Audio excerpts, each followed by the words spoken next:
Atlantic seaboard, one fine morning in 1943, an imposing force of American naval air power proceeds to an important rendezvous. This force is the aircraft complement of a new carrier: fighters, dive bombers, torpedo bombers. With the air group commander leading everyone, they're flying out to sea to join the ship which will be their floating home and fighting base. He is one of many carriers which the American people have built since Pearl Harbor to destroy the enemy in his own part of the world, far away.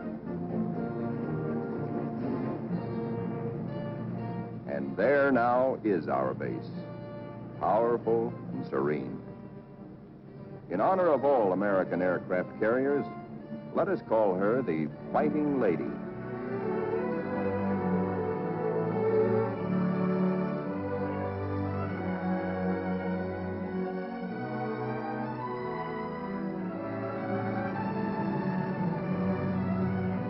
Against a good solid wind with their tail hooks down, our planes come into the broad flight deck of their new home.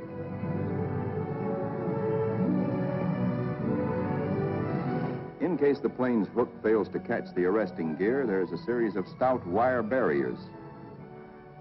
Number one man on the flight deck just now is the LSO, the landing signal officer, always a flyer himself. Like all aviators, he'd much rather be flying.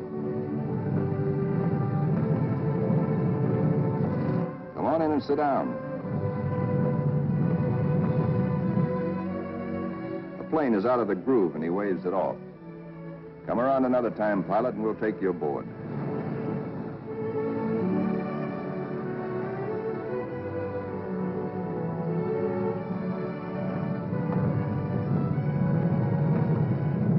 When planes land, they taxi quickly forward out of the way.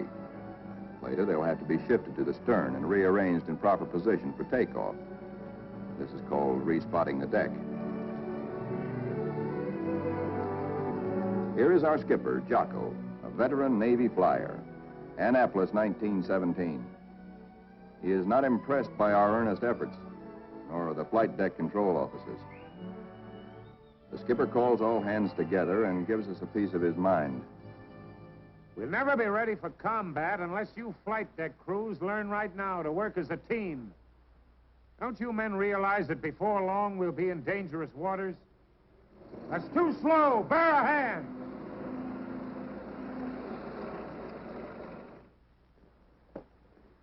Watch out. Keep that wing clear. Get it over to starboard. Way over to starboard. Come on, get the lead out of your pants. Now, this is the way your deck should look when you're ready for action. Our ship, our Fighting Lady, is enormous, wonderful, and strange to us.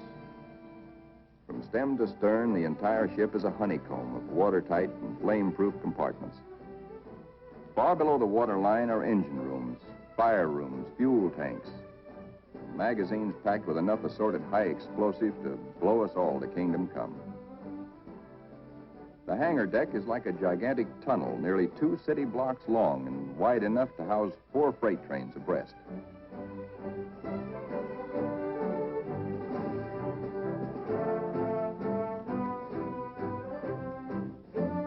It'll take us a week, a month maybe, to learn our way around. These new surroundings are as mysterious to us as they are cold and impersonal. Our Fighting Lady is like a huge floating cave, noisy and uncomfortable.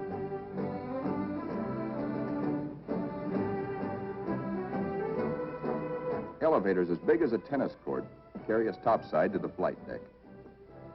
The great superstructure rising amidships is called the island. This is truly the ship's nerve center, its fighting brain. 85% of us who make up the Fighting Lady's family are volunteers in this war and never been to sea before. We learned our jobs theoretically in intensive training ashore. A very short while ago, we were high school boys and college kids, or bank clerks, or farm hands, or factory workers. Now we are blue jackets and Marines, all members of a naval combat team nearly 3,000 strong. In our multitude of new tasks and duties as a team, we're very green, but curiosity and comradeship, and the instinct of self-preservation are great teachers.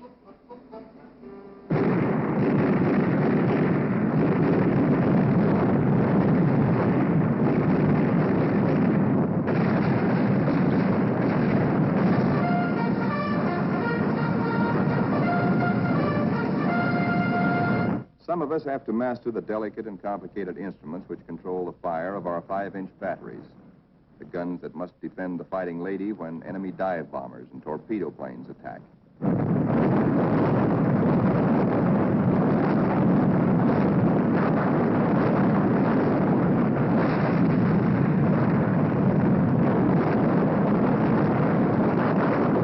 We train and train to learn our stuff and earn our E for efficiency.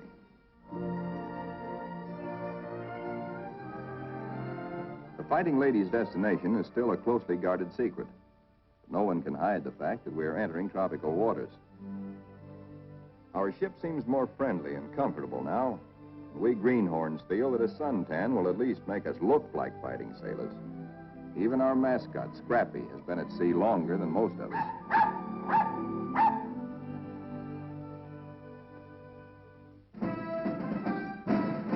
Some of the mystery that has been hanging over us is lifted when we enter the Panama Canal. There's a lot of unprofessional nervousness about whether or not we're too big to get through the locks. By using lines instead of fenders, we do get through, as the naval constructors knew all along we would. Come on, hop aboard. We're going places. For 2 cents, I would. Do anybody want to swap?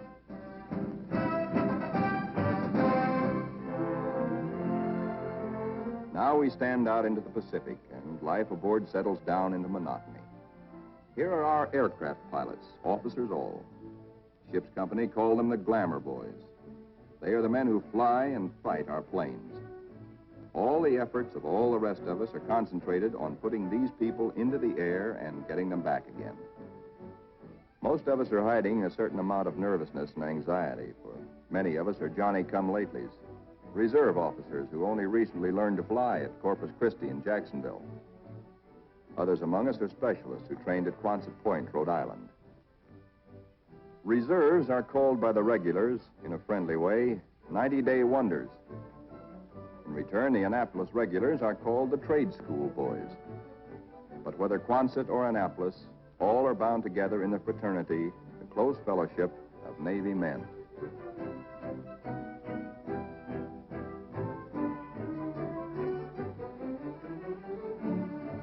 Among the ship's non-commissioned personnel, almost 3,000 blue jackets and 100 Marines, the hottest shots are the air crewmen, aerial gunners, and radio men. These boys and the plane captains are the partners of the glamour boys in the air. By non-flying blue jackets, they are called Zoom pigeons or Airedales. And because they receive 50% extra pay for flying, they are sometimes referred to as the bankroll boys.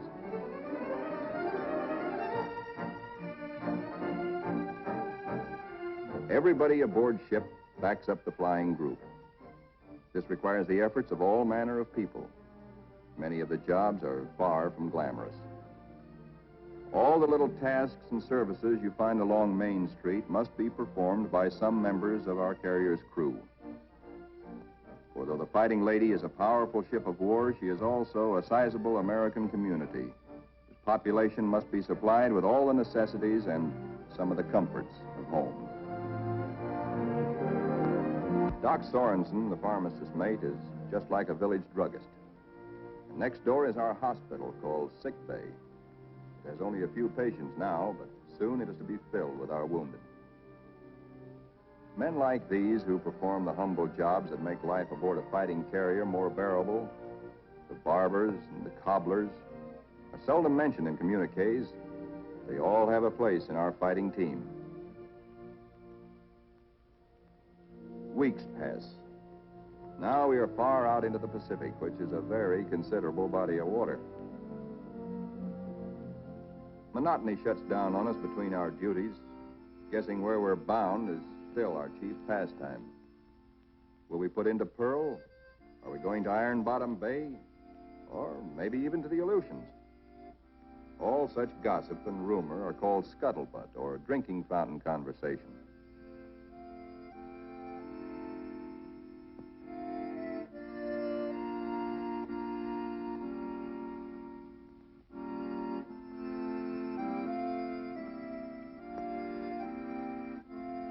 Throughout the ship, men get together in little groups to take refuge from the heavy burden of waiting for something to happen.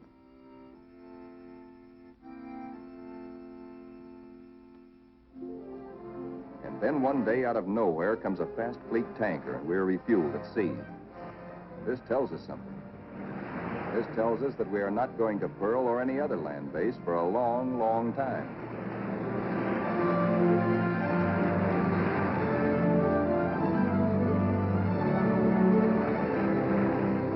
Besides our skipper, we have an admiral aboard, a sea dog who's been a naval flyer for nearly 20 years. Until now, only these officers have known where we are to go. But now Jocko, our captain, confers with the air group commander and reveals the plan. The Fighting Lady has been ordered to make a strike. She will pass through waters where no carrier task force has ventured since the bloody Battle of Midway.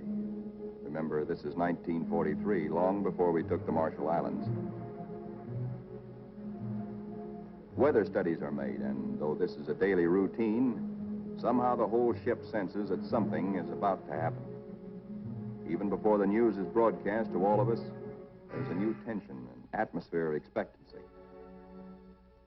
And then we are told we have traveled more than 7,000 miles from Panama, so that tomorrow, August 30th, 1943, we can strike the Jap base at Marcus Island, deep within the enemy's ring of defenses.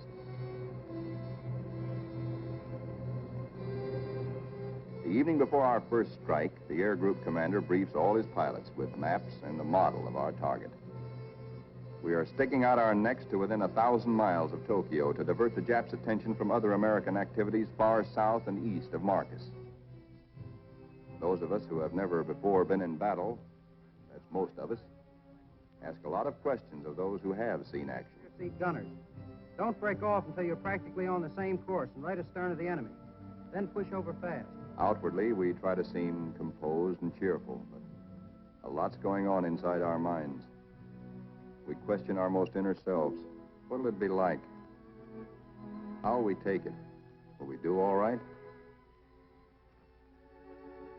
This is the night when a lot of boys write one more letter home.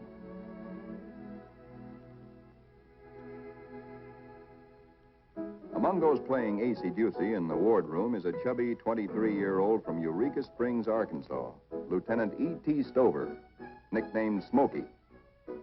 That's he sitting on the far right.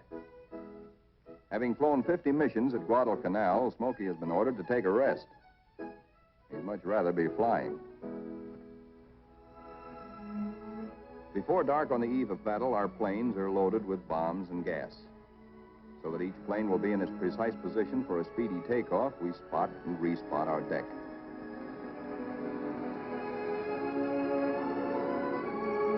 Now all is perfect. We will strike at dawn. And now GQ, General Quarters.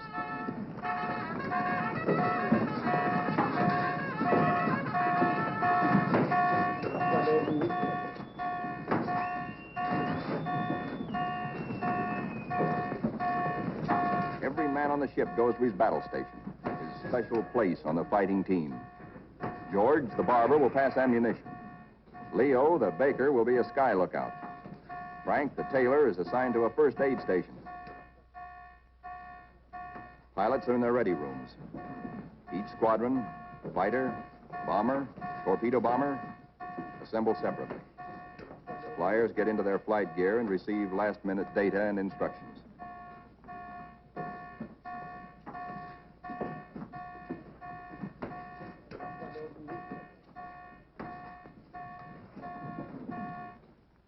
On the flight deck, our first battle dawn awaits us.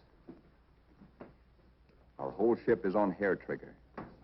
The Fighting Lady is hardly 100 miles from the first target of her career. These last few minutes before the order for our first action are the toughest time of all.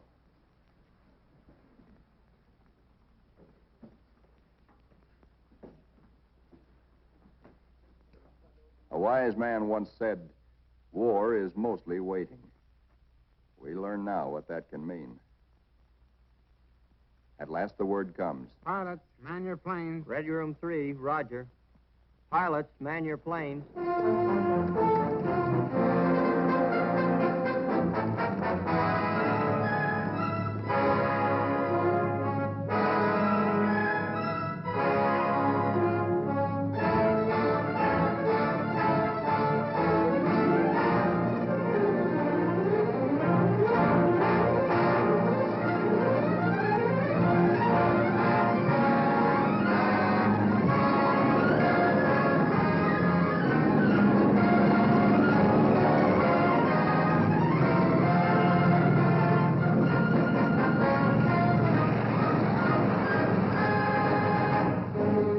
Fighters take off first to form cover aloft for the other squadrons.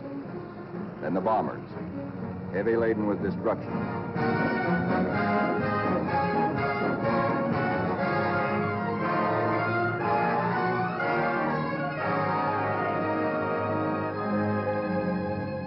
The sun has risen now, and our escorts are alert for enemy submarines. But the Fighting Lady steams boldly toward our target to lessen the distance for our planes when they return.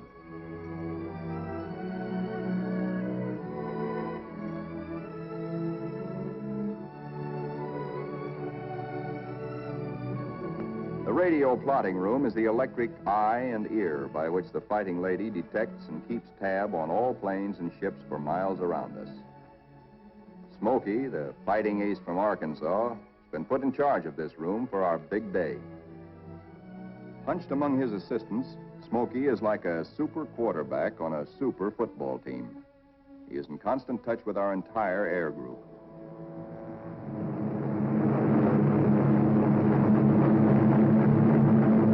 As our first fighters race in toward Marcus Island, they stay low, hoping to escape detection by the enemy's radar. Then they climb suddenly and dive. A surprise strafing attack on the enemy's airstrips. These red balls floating up at us so lazily are anti-aircraft fire. There is 3 times as much of it coming up at us as we can see, because only 1 shell in 3 is a tracer. What look like fiery pollywogs are tracers from our own wing guns. The Ack-Ack is much heavier than expected, but through it we go to knock out enemy bombers on the ground. All through these battle pictures, realize that we are looking straight down our own gun barrels. These pictures are taken automatically by the same mechanism that operates the guns. Pictures even shake with the gun's recoil. Our eye is now the very eye of our fighting airplane.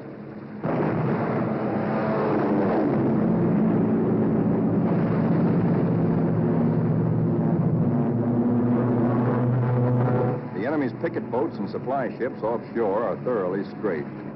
No longer will these craft bring rice and sake and munitions to Marcus.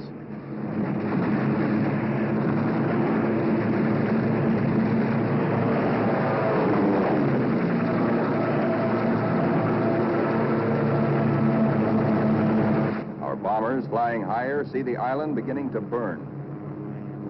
A moment ago, it looked like a little jade trinket in a cobalt sea.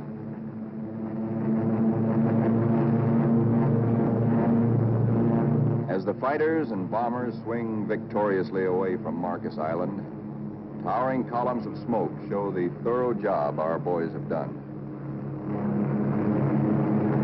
Back aboard ship, Smokey is tracking the flyers with care to be sure that none is missing and that no enemy planes are trying to follow them out to our Fighting Lady.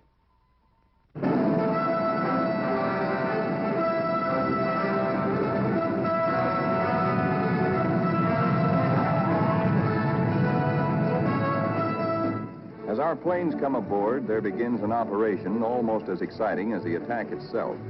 A ballet after battle, with the plane directors as dancing masters. The whirling propellers fill this scene with danger, but now our crews are trained and adept.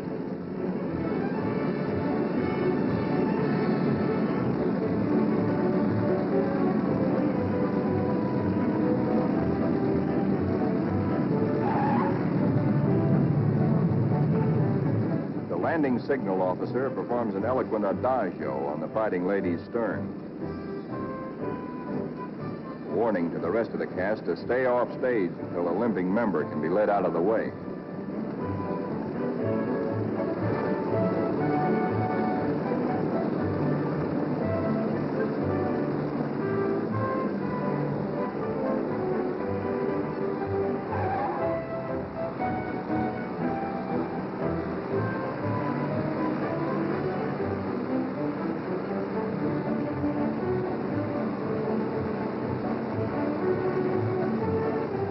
pilots go below to report to their combat intelligence officers. They have hot news, good news. They tell what they saw and did, how many rounds of ammunition they fired, how many bombs they dropped, what they hit, what they noticed at the target that was new and different or that may need hitting again. As the reports are added up and our combat photographers develop their pictures, the story becomes better and better. Every single Jap bomber on Marcus has been destroyed. 80% of the shore installations blasted or set afire. Hangars, radio stations, gas dumps, ammunition dumps. Marcus is now a lovely mess. In the radio plot, Smokey's worried. There are planes still up there, and he's wondering about them. They are ours, though, delayed by battle damage.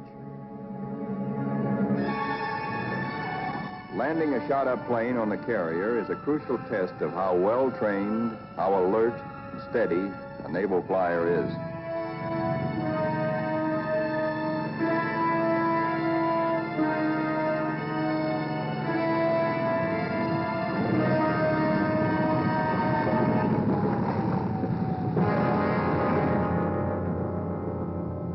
The Fighting Lady now has met her enemy.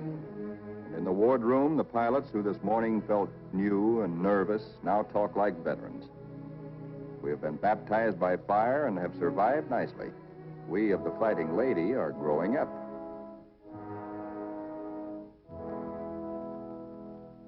The admiral of our task force knows the overall strategy of the whole Pacific campaign. To smash straight through Japan's outer network of islands, to recapture the Philippines and land on the mainland of Asia. Thus we will deny Japan supplies from Malaya and the Dutch East Indies and leave her far-flung island garrisons marooned. Then we will reach out and really help our ally China. Months after Marcus, this campaign is well started. Our carrier task forces have been in many battles. And now, early in 1944, the Fighting Lady's target is Kwajalein, the Marshall Islands.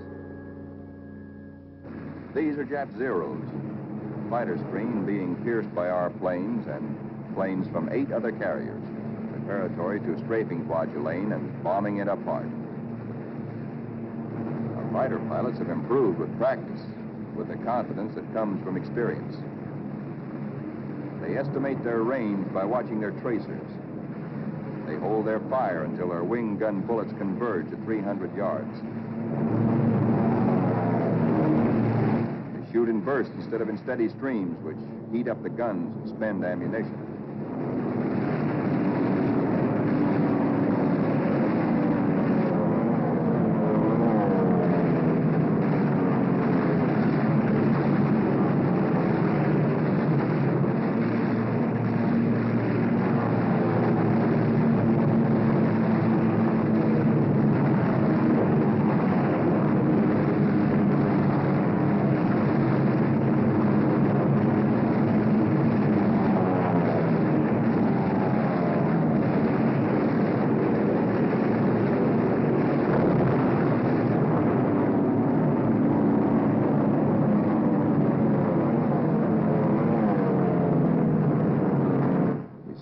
Kwajalein burning, very satisfactory.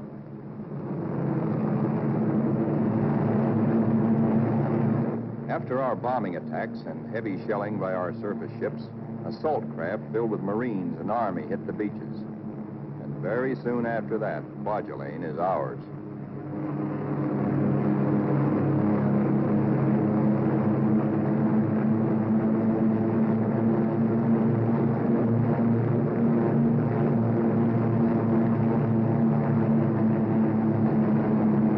Right after Kwajalein, word comes to our admiral that at Truk, Japan's huge and secret naval fortress 1,400 miles to the west, there apparently are some heavy units of the Japanese battle fleet. Perhaps we can surprise them. Again, the Fighting Ladies squadron and squadrons from other carriers take off for combat. A lot of mouths are dry at the thought that our target is mighty Truk.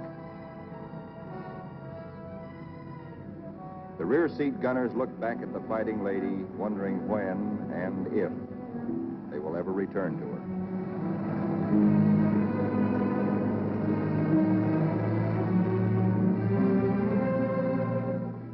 that we know about truck, we know from a few photographs taken by some nervy Marines on reconnaissance just 18 days ago.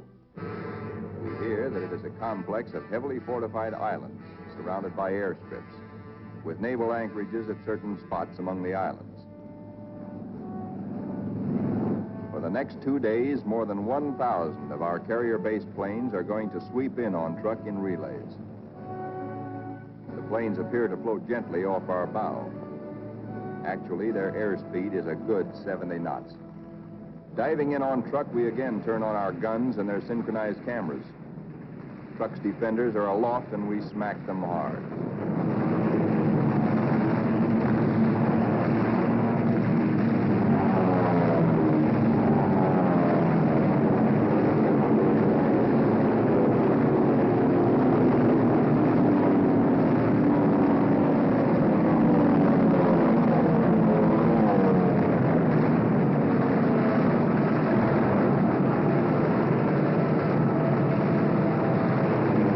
Hearts that were in men's mouths before this strike began now settle back into place and are singing once more.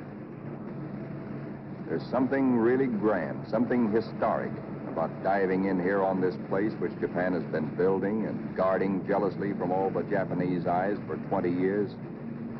We dive right in low and take a good look at fighter strips, bomber bases, seaplane ramps.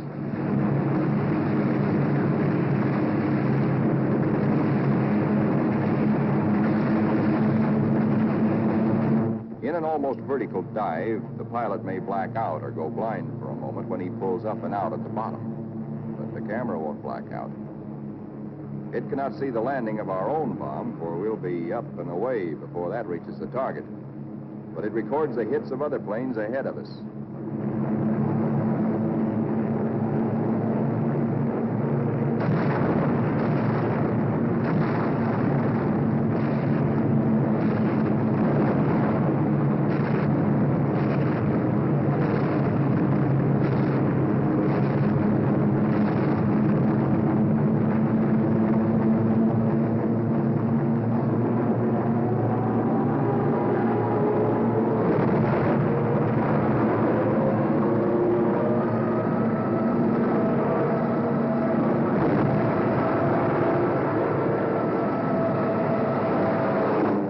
To find the Jap fleet here, but most of it's gone.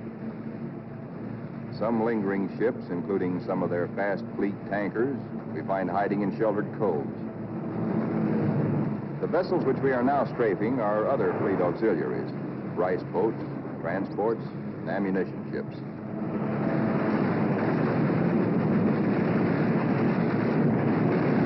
With bursts of 50 caliber incendiaries and armor-piercing slugs, we set them on fire, rip them open, often wide enough to sink.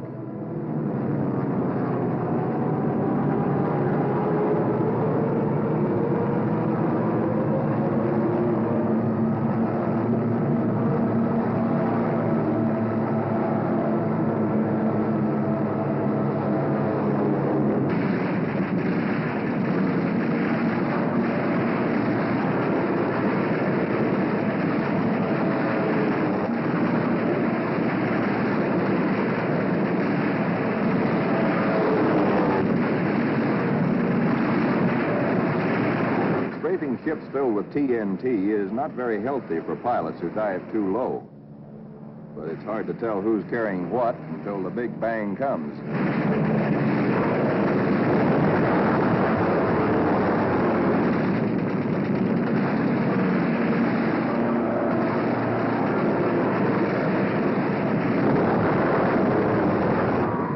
Returning to the deck at 130 miles an hour with a flap shot away, all a pilot can hope to save is his own skin.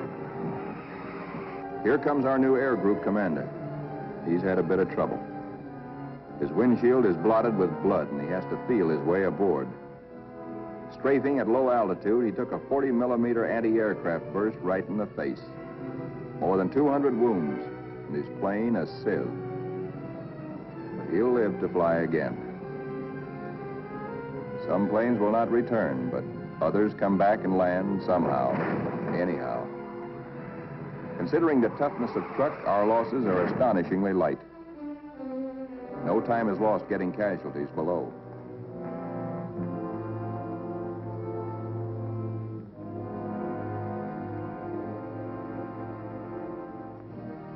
It's a long way from Truk to our secret rendezvous in the Marshall Islands. Someday it can be told just where this is. Actually, it is a magnificent new fleet anchorage, an advanced naval base, which we have taken from the Japs and made secure. Now, for the first time, we, who have been operating as separate, relatively small task forces, see assembled the enormous mass of naval power. Over 1 million tons of American fighting steel. New carriers, new battleships, new cruisers and fleet auxiliaries in an amount which Japan could never conceive, let alone produce.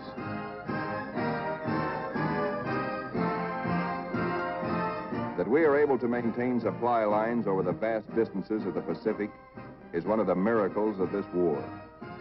In the comforting presence of so much power, we relax and refresh our battle-strained nerves.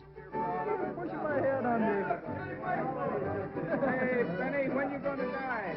Who taught you to swim, hey?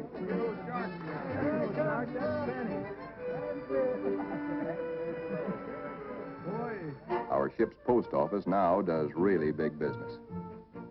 Letters for us at last from home. Letters from us to friends and families. Our censors know our collective mood, our central hopes and thoughts. The stuff is really getting out here now. I can't tell you much about it, but oh boy. And the more we get, well, the sooner I'll be seeing you.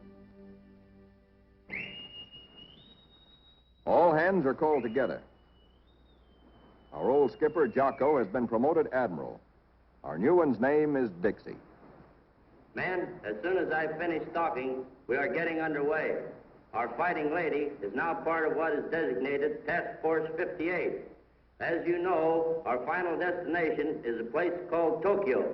We'll have to fight hard to get there, but when we drop our hook at Yokohama, I'm going to throw a party. All hands are cordially invited.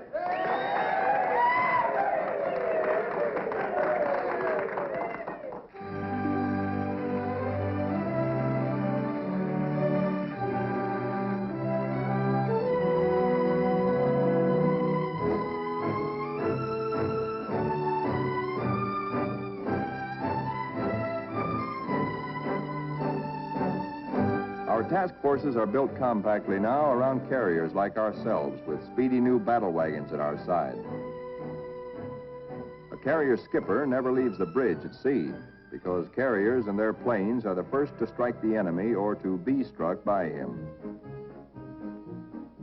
Our aircraft pilots are constantly on call, for despite the mass of power spread out around us, these are still dangerous waters.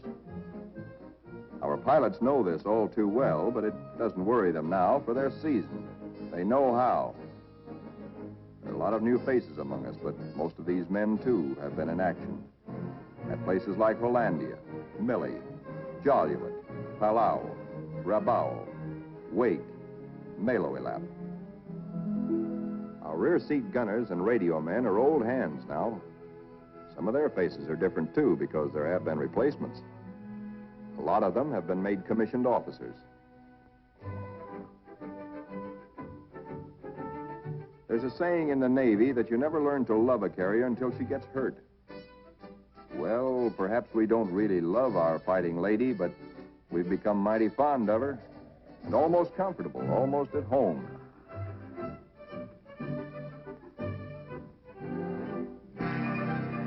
Occasionally, our shipboard movies bring us that one thing we crave the most, one touch of something utterly American, one deep breath of home.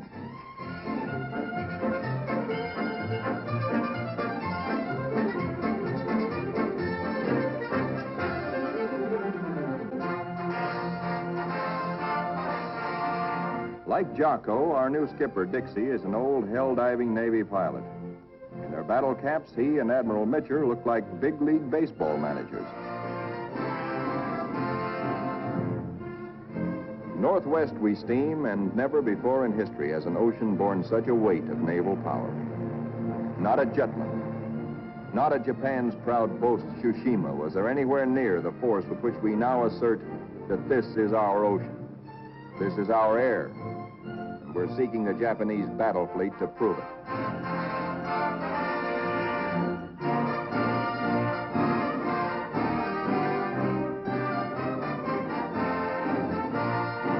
With our cruisers and our biggest new battle wagons present, we are strong enough to hope, really to hope, that we may provoke the Japanese fleet into accepting a fight.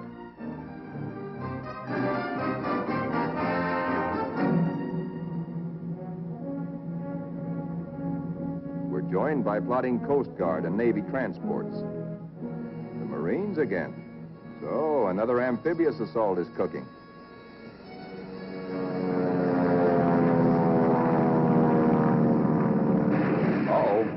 Our patrols have spotted an enemy search plane and are after her. She's a big bird. A 20-ton, four-motored Kawanishi seaplane, the kind we call Emily's.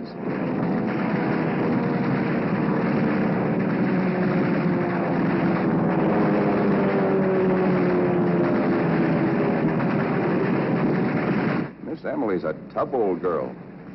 Right now, she's screaming for help and telling Tokyo by radio where we are. Hellcats are closing in on her.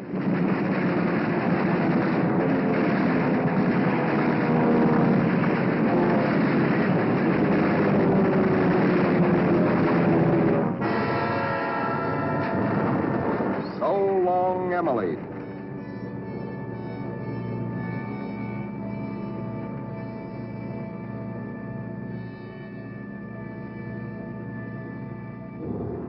Now that the enemy knows where we are, and we know he knows, our brass hats get together on final arrangements for what may turn into another Midway.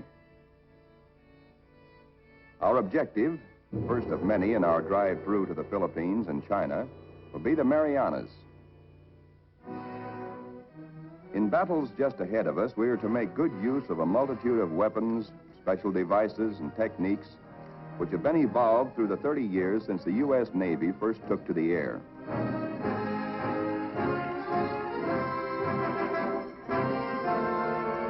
Not only did our naval flyers create the aircraft carrier itself, but it was they who devised the torpedo plane and invented and perfected dive bombing.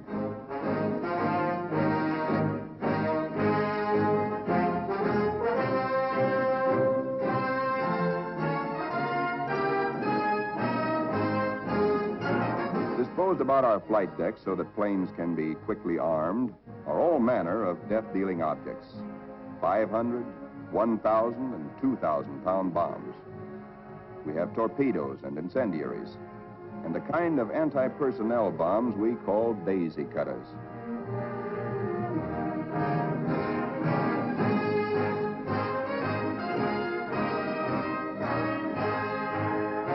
Some of our bombs are armor-piercing, some for fragmentation. Others have delayed action fuses to prolong the effect of our bombardment for hours after we have delivered it. Here are the new rockets, which pack the same wallop as a 3-inch shell. They weigh little, and because there isn't much recoil, they can be fired from planes. On the eve of battle, we are told to scrub up to lessen the danger of infection in case we're wounded.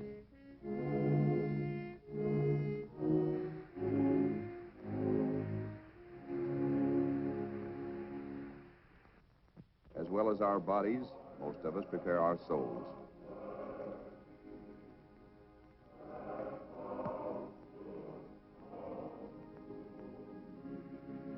Always on the eve of battle, divine services are held in relays, so that every one of our fighting ladies' 3,000 sons has a chance to attend.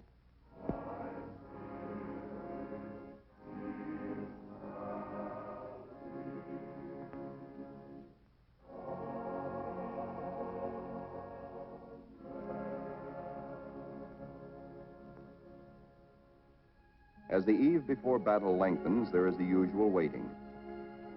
Again, we're reminded that war is mostly waiting.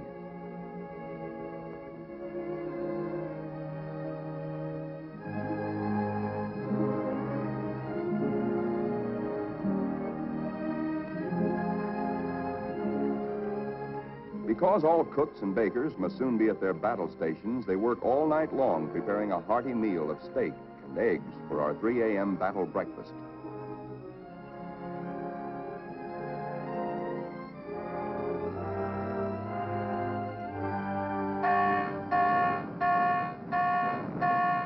We are being attacked.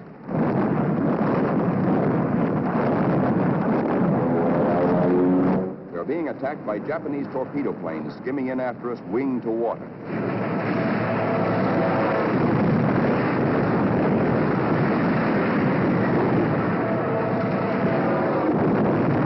All they want is one hit on our flight deck. We have nearly 90 planes fueled and loaded with bombs, ready for the takeoff.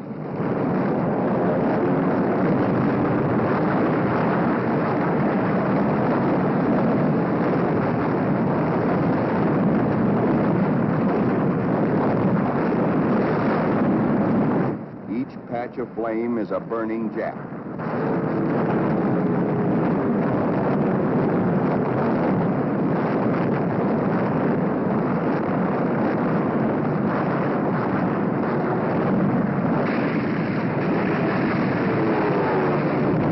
In this surprise attack, 19 Japs are polished off by our ship's batteries.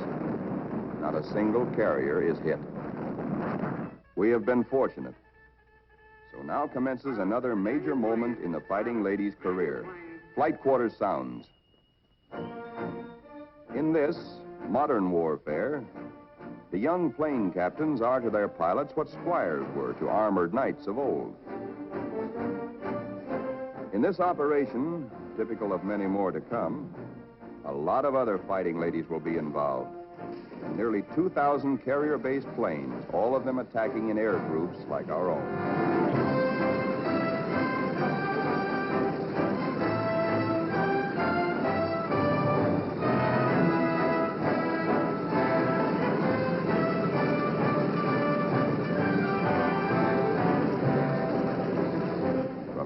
We tighten our belts and steady our hands as our Navy makes progressively bigger attacks nearer and nearer the heart of Japan.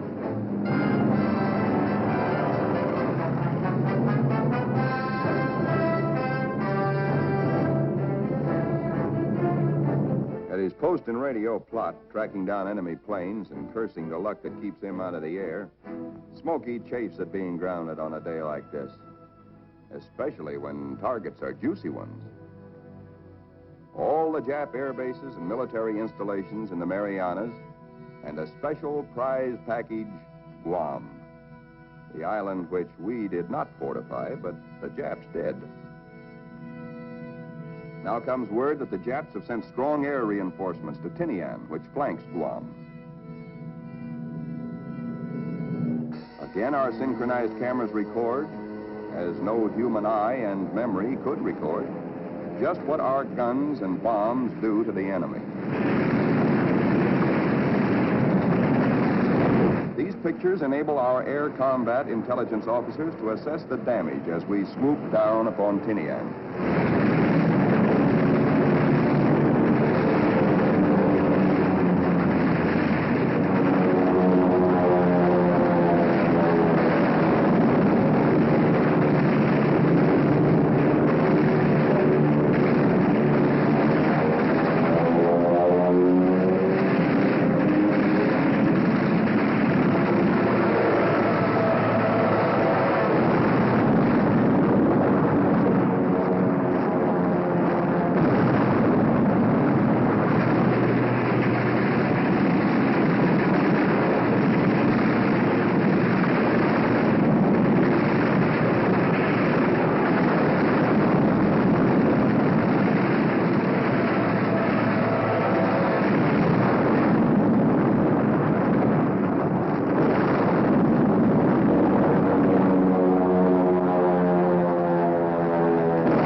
Planes return for more fuel and ammunition, the surface vessels take over.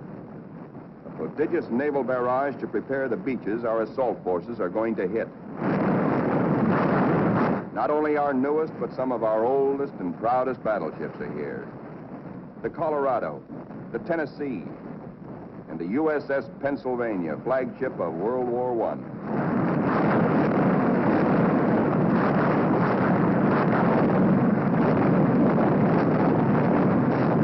Winging home to the Fighting Lady, several of our planes, crippled, make a game attempt to land. Now is when the landing signal officer must judge not only the speed, but estimate the battle damage of planes like these.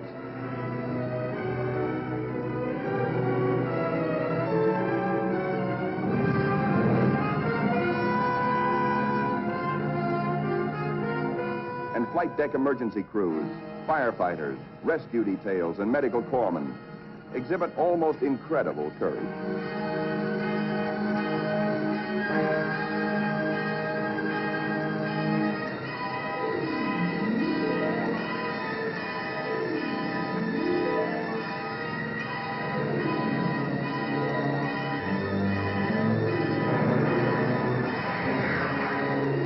The pilot of a torpedo plane has been unable to release his load of incendiaries.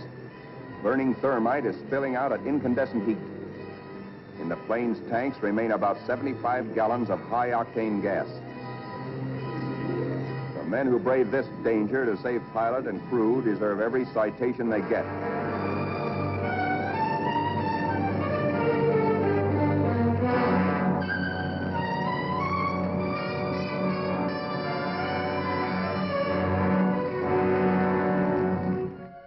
In the ready rooms, intelligence officers question battle-weary pilots.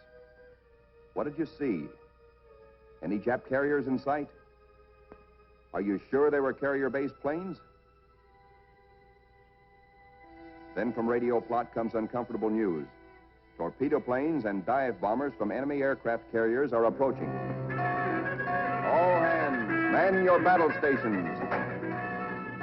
To our engine room go orders for flank speed, which is a few knots faster than full speed, in case we need to take evasive action. All boilers are lighted to let the Fighting Lady outdo herself if necessary. The engine room people turn on the heat, and the propeller shafts churn like fate in their alleys.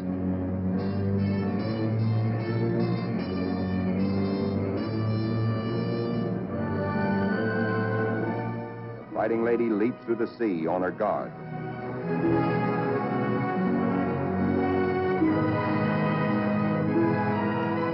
Skipper Dixie gears himself for action, and so does wise old Scrappy.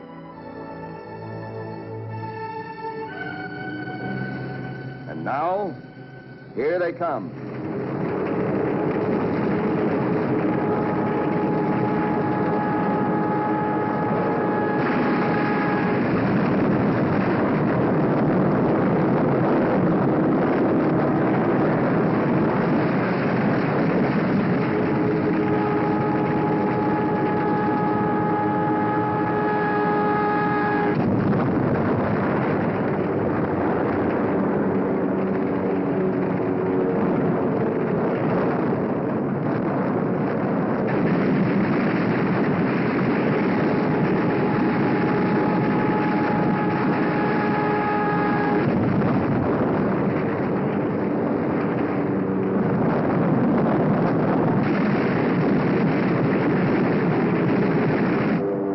Jill, torpedo bomber, miraculously keeps coming through our wall of flak. She's approaching us fast with a life that must be charmed. Our gunners throw everything they've got, but still she comes. If he ever releases that torpedo...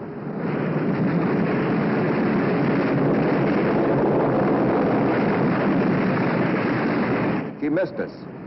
Either the pilot was already dead or his release gear jammed. Smokey, the pride of Arkansas, hears about that one, he almost takes off. Now our reconnaissance has spotted the Japanese task forces. This is the moment we've been fighting and praying for. Every plane that can fly and every qualified pilot is ordered into the air. At last, Smokey gets his chance to fly again. Pilots, man your planes. Pilots, man your planes.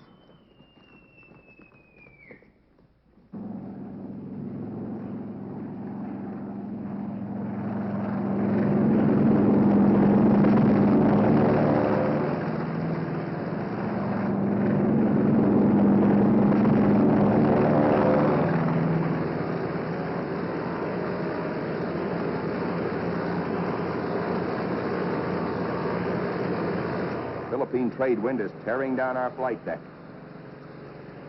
Our planes strain forward to rise into it.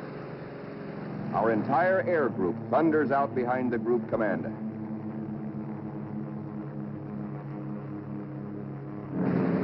Now our fighters run into a swarm of Jap fighters, mostly Zeros, sent up to intercept our attack on the Japanese fleet. A mad aerial scramble begins, which the boys to this day still call the Marianas Turkey Shoot. 369 Jap planes are shot down in this single day, to our loss of 22. Japanese plane makers have sacrificed strength and firepower for agility. Their planes disintegrate quickly when you hit them. They have no armor plate, as ours have, nor are their gas tanks self-sealing.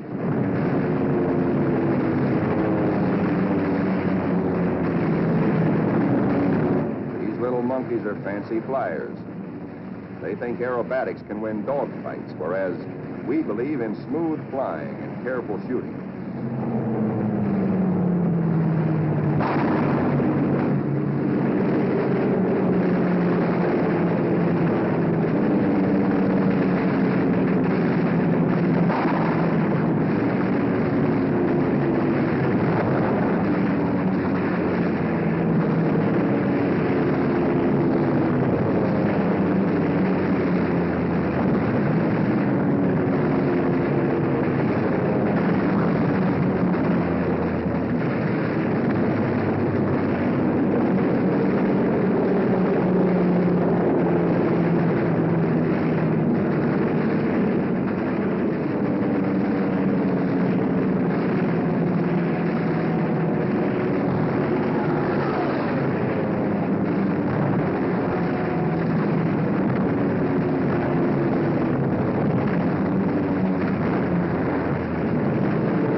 Now, at last, through a late afternoon haze from high altitude, our air combat group sights the Imperial Japanese battle fleet.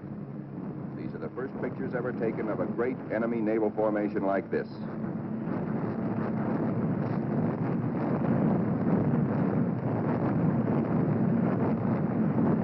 There it is, that Imperial fleet, crawling around below us in violent evasive action.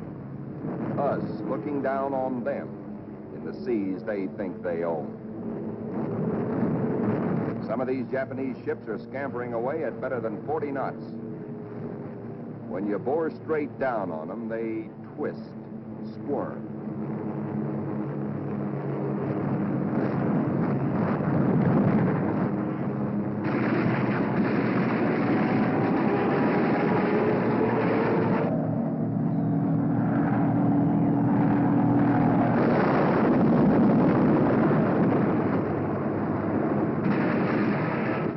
A big destroyer at the bow, hoping to shoot out his bridge. And he shoots back plenty.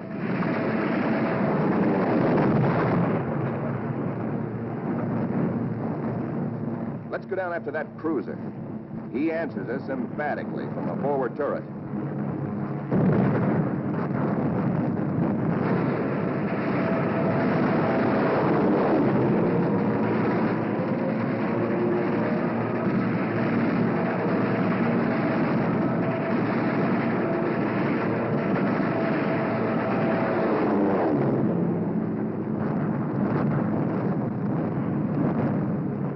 A 25,000-ton Jap carrier of the Hayataka class is going to get it. Watch 5 o'clock in the camera, the lower right-hand corner of the screen. This big flat top gets it where the turkey got the axe.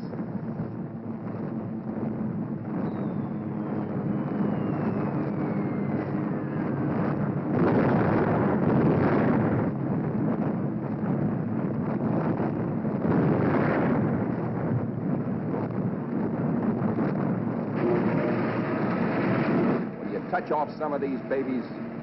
Just watch this one. And now we come home from the Battle of the Philippine Sea. 17 Jap warships have been sunk or severely damaged. Several of our returning planes have been badly shot up. A dive bomber comes in out of gas. He pulls off to starboard, but noses over because his wheels are down.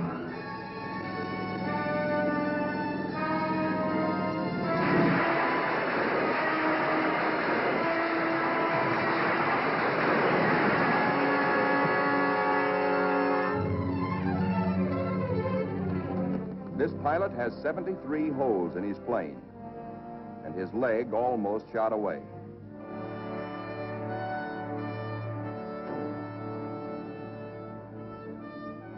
To clear the deck for other planes, number 30, badly damaged, is jettisoned, given the deep 6.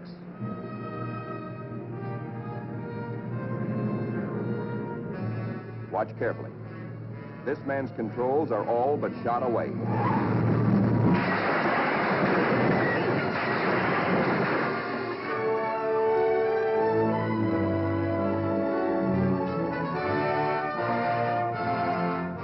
He steps out of it, smiling.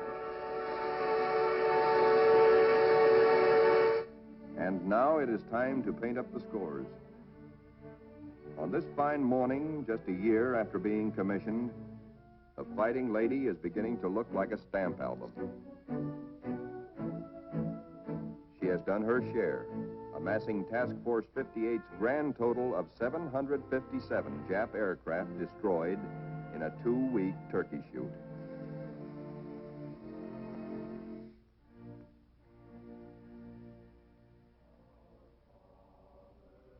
But there's another score to add up. Our own casualties. Quite a few faces are no longer with us on the Fighting Lady. Among them, Lieutenant Commander Upson, skipper of our torpedo squadron. Lieutenant Pappy Condit. Lieutenant John Meehan. And that fightingest gentleman, Lieutenant Smokey Stover. Yes, Smokey's missing too.